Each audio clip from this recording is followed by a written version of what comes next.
In Matt Corral's last game, he had a total of 7 touchdowns, which set an SEC record, and that's why he's my Power Player of the Week.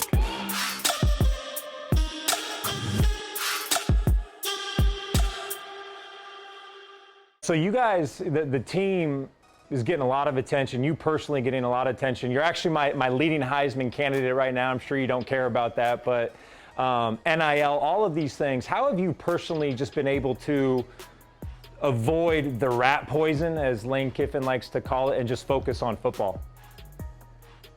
Well, I mean, as far as like NIL, if I see it causing to overlap into important things that I have to do, man, I'll just shut it down. I'll just stop answering my phone. I'll literally just ignore it, forget about it, and that's for that. But like as for like the other stuff, the stuff that you can't ignore, honestly, just because it's everywhere you go in social media, text messages with everybody.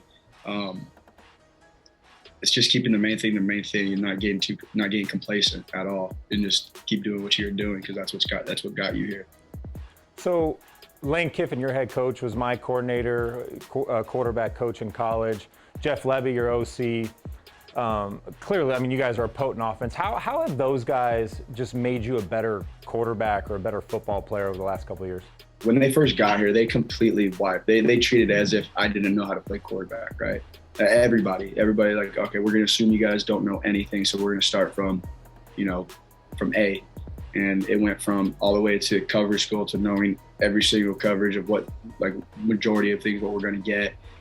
As soon as I come up to the line of scrimmage, what am I looking at? What's the situation? What's the down and distance? What's the front? Okay, what's the coverage? Okay, what am I looking at in this specific play?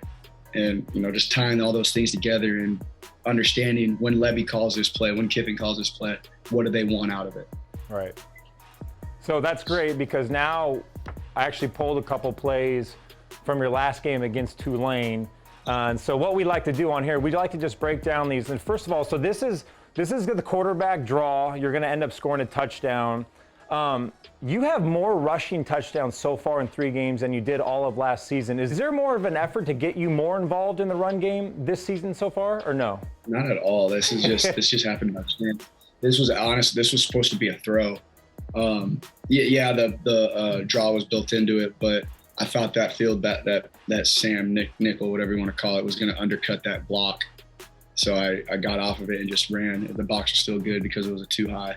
And I love this, because and this is the type of run too where you just truck these guys at the goal line that gets your sideline fired up, I'm sure. Well, honestly, it really, yeah. I mean, I saw the guy, and saw his legs, and I'm like, all right, I could take him. No, I love that, man. That'll get you guys juiced. All right, so this other play, honestly, very simple RPO. I know we hear RPO now at all levels. I want you just to walk through just the read and who your key is. Is this a key for a certain player? Is this a box count? Right as your eyes go to this safety. So just talk us through this play. All right, so it's an RPO to the one open receiver. So there's only one open receiver. So I'm reading that boundary safety because he's the one that's going to make that box loaded. Unless I know it's cover 2, then obviously I wouldn't be looking at that side. I'd be looking at the field backer to play that stop. So right here, it's not cover 2. I know it's not for sure. There are 3, some sort of 3. That boundary safety fits. So when he fits, I know that I have that post coming right behind it, and he's going to be wrapping flat, and the play's good. Yeah, I mean, this is perfect execution. I think people need to understand the RPO. It's a lot on you to make that read. You just said it's either the boundary or it's to the field based on the coverage, and that's just a high executed play. All right, this last play, I love, one of the things I love about your offense, you guys just take shots. You guys attack downfield. Obviously, you have a big arm, and you guys have talented receivers. Take us through the mindset for you and who you're reading on this play in particular. So we were having a lot of motion plays because they did a lot of spinning, and when they spun, they weren't getting that post safety wasn't getting depth at all.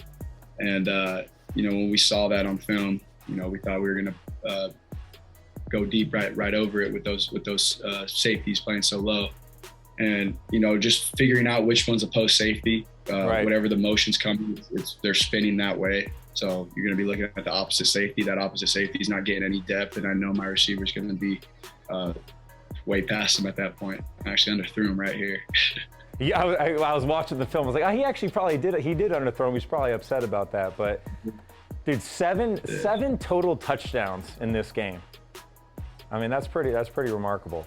All right, this week, this is a big week. I mean, I don't need to tell you that. What has the message been from Kiffin this week as you guys are about to go on the road and face the #1 team in the country? Just don't listen to the outside noise. It's like, I've said this in multiple interviews. It's never about who we're playing.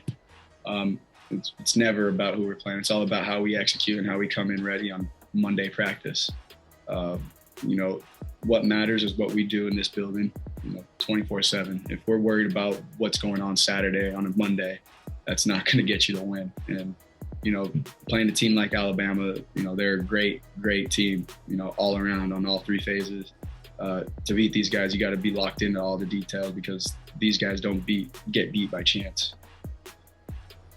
All right, so we have something funny. We're gonna pull up this picture.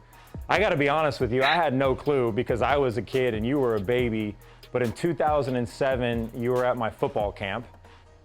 Look at that. CFB. We actually look like we could be brothers there. Kind of got the same hairdo. At Santa Barbara, man. That is. You're making me feel old. How old are you in that picture? 8, 7? What year was it? That was 2007. So what were you? 2007. I was about 7 or 8. Yeah. Oh my goodness, man. Well, I'm not sure how much you learned from my camp. I'm sorry, but I hope you had a good time back there. Hey, thanks for joining us, man. Congrats so far on a great year. I love watching you play. Big week this week. Good luck, and good luck the rest of the way, Matt. Thank you. I appreciate you guys having me. Hey, thanks for watching. If you enjoy that clip, make sure you click subscribe somewhere down here. From game highlights to exclusive interviews and rankings, we've got everything you need as a college football fan right here, College Football on Fox.